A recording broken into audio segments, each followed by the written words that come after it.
Can blockchain save journalism? This presentation will be in English. We're listening to you, Vivian, Schiller. Thank you. Thank you so much. Thank you for having me.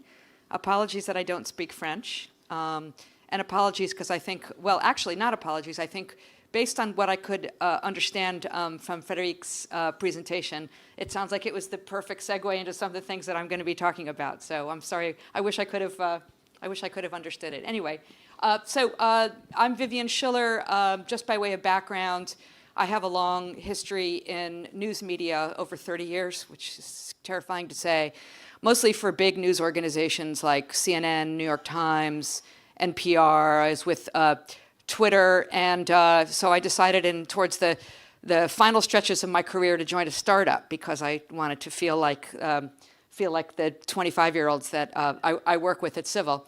But I got inspired about what Civil had to offer because of what I see in news media, I think none of which will come as a surprise to anybody in the room. Our mission is pretty straightforward and a little grandiose, I realize. It's a big ambition to protect and support independent journalism.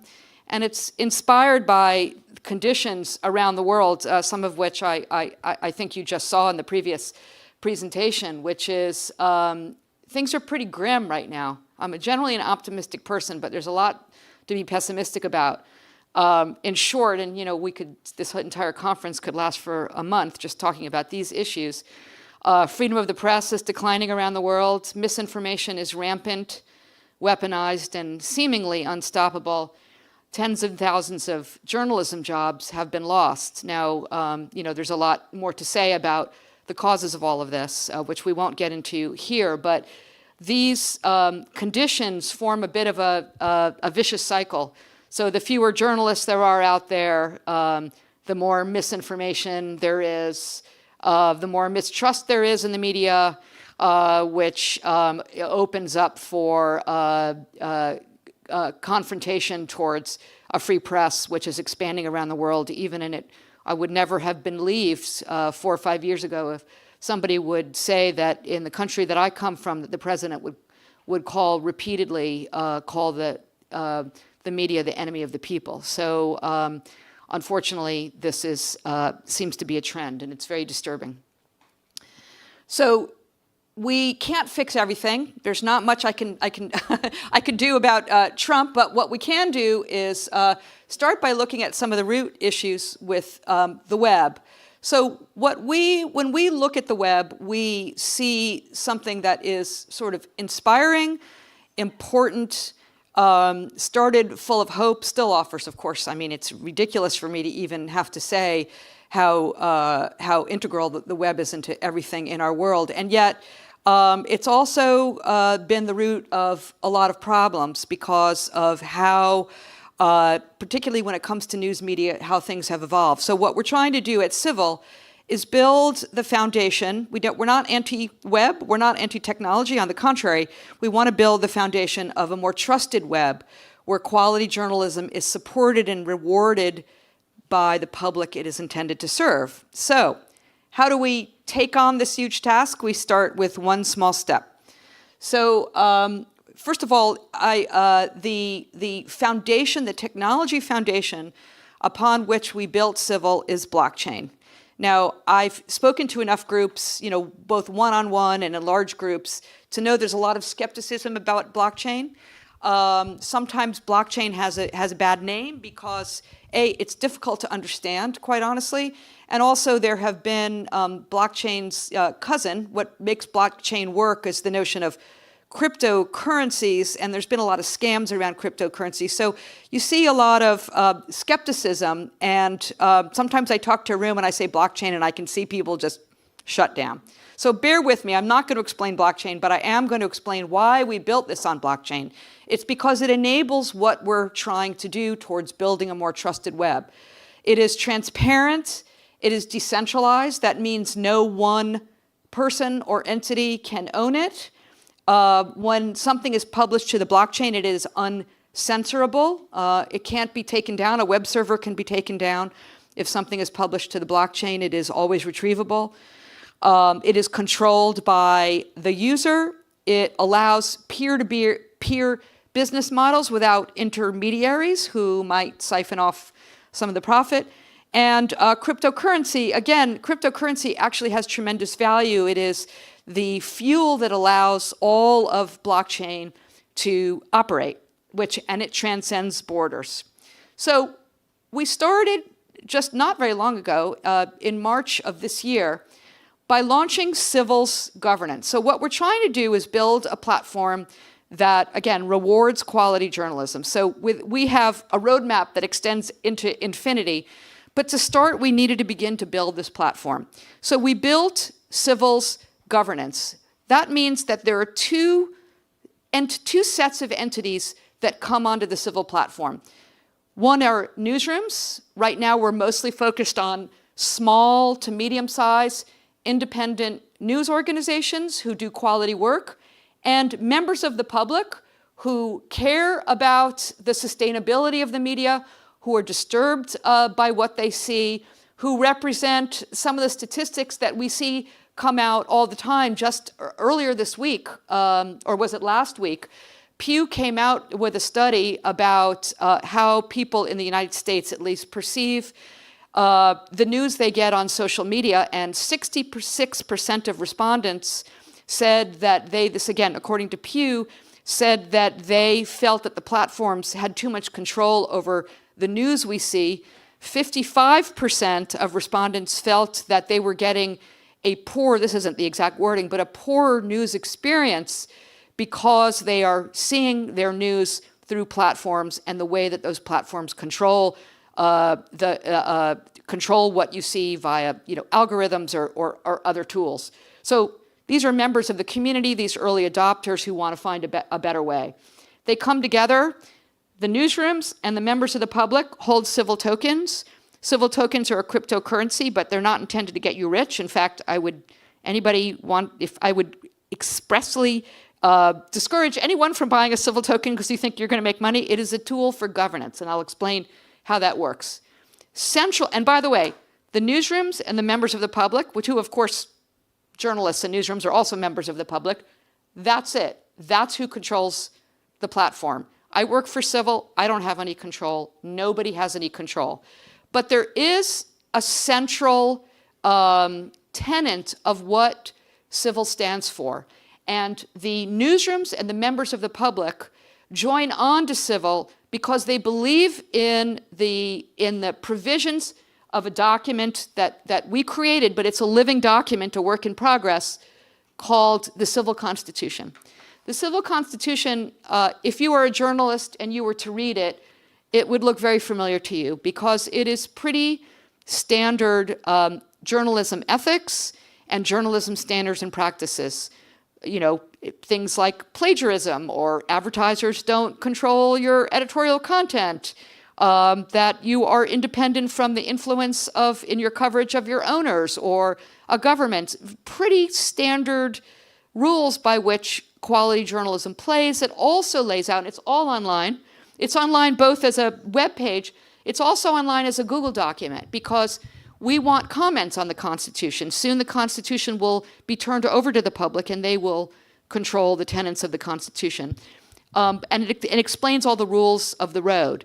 So the idea is if a news organization wants to join Civil, aside from sort of a simple application form, they digitally sign the Constitution and say, yes, we abide by what this Constitution says. This is how we practice our journalism.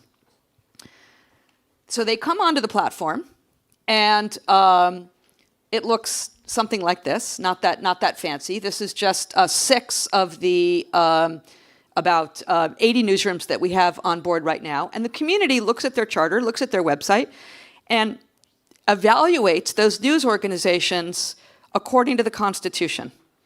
If any member of the community feels that newsroom is in violation of the Constitution broadly, we're not asking people what we don't want people nitpicking, the 4th sentence in the 7th paragraph of an individual article. We're talking about generally the ethics of a news organization. They can challenge that news organization, and that news organization, that triggers a vote, and the community can vote, and that's what the Civil tokens are for, vote to eject that news organization. But you have to specifically cite the provision of the Constitution. You can't just say, I don't like them, I don't like their editorials. You need to explain how that works. And the amazing thing is, I was a little nervous going into this, would it work? But the level of discourse, there's a discussion group, of course, for members of civil, and the level of discourse is so sophisticated and so thoughtful.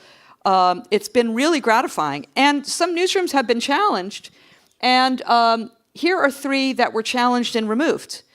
The two on the right were when you're a blockchain-based company, we tend to attract some blockchain publishers. And while there's some really wonderful blockchain publishers, sadly there are some that are not very good. They're pretty much pay to play. So the community caught that. We didn't control it. And they voted to remove those newsrooms.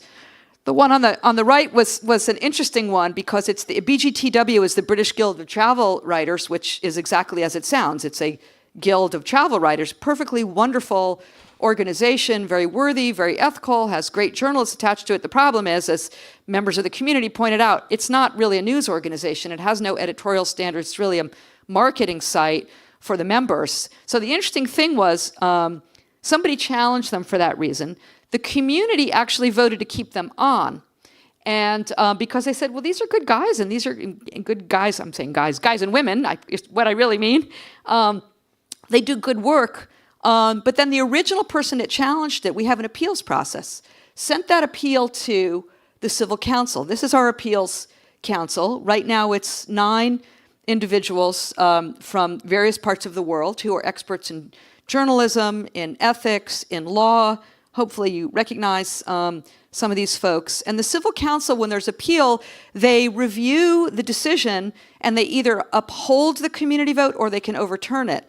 And in this case, I'm a member of the council, so I'll say we overturned the community vote because we agreed with the original challenger that the British Guild of Travel Writers actually was not a news organization, and the Constitution is a Constitution, and we need to adhere to its tenets. Now, we did in our statement, all of these are our judgment. I wrote a long blog piece about why we came to that decision. It's all public.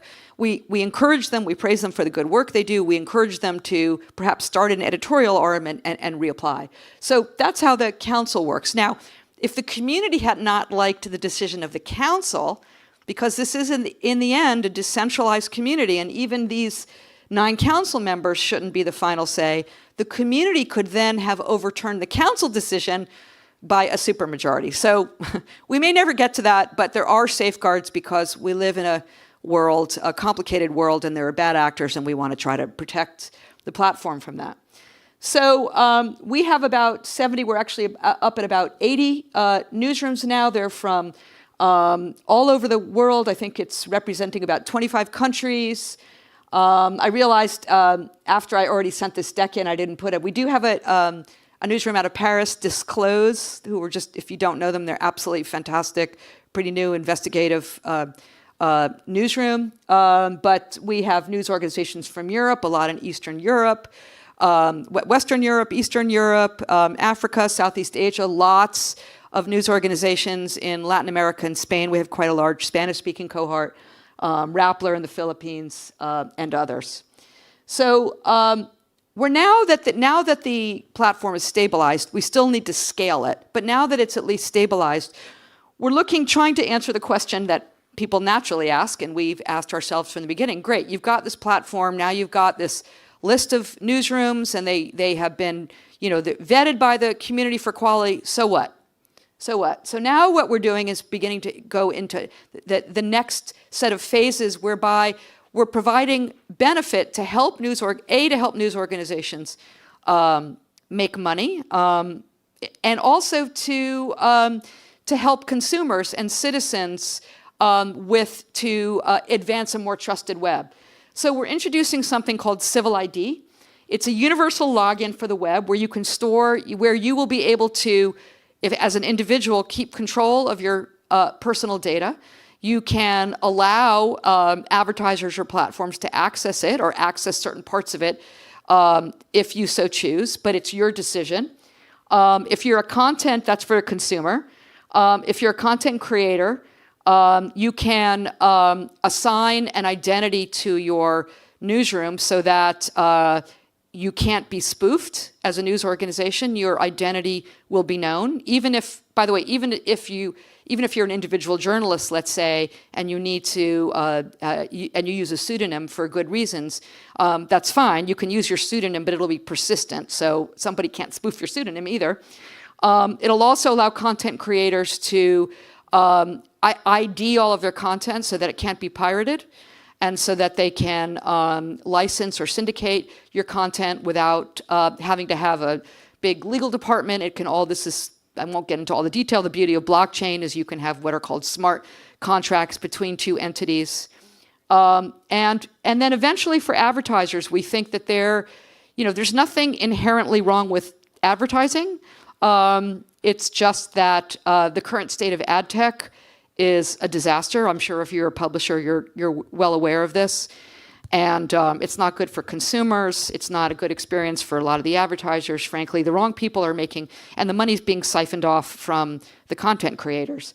So for advertisers, we think that there is a better way where consumers will actually willingly give some of their data over to give permission to advertisers to access some data in exchange for better ads or rewards or other options, and it allows for brand safety. So this is a lot. I skimmed over this. We could again do an entire conference on just the notion of where we're going with an ID system. We're not the only ones working on it, but we believe this is an important way to go. Again, we're pioneering the trusted web. Instead of false identities, you have known identities.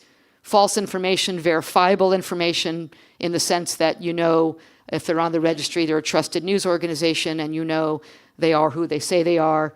And instead of black box algorithms, you have transparent governance. This is our roadmap. Again, we launched the governance, the newsrooms, the registry, the tokens, and the Constitution in March. A little bit later in Q4 of this year, we're going to be launching identities. We're also releasing some tools that help news organizations raise money directly from consumers right on their site. And then in 2020 and beyond, we'll be building content marketplaces and really rolling out civil ID. So again, just as a final slide, as an inspiration for me to leave you, the web once belonged to all of us. It's now overly controlled by a few, but we can take it back, and we can. The promise, at least for those of us that weren't children when the internet first came of age, we can, that same excitement and the promise, I think that we can regain. So this is me. If you want to get in touch, I can be found at that email or on Twitter at Vivian. And oh my gosh, with 53 seconds to spare. Perfect. Perfect. Thank you very much, Vivian. Okay, Thank you. Thank you.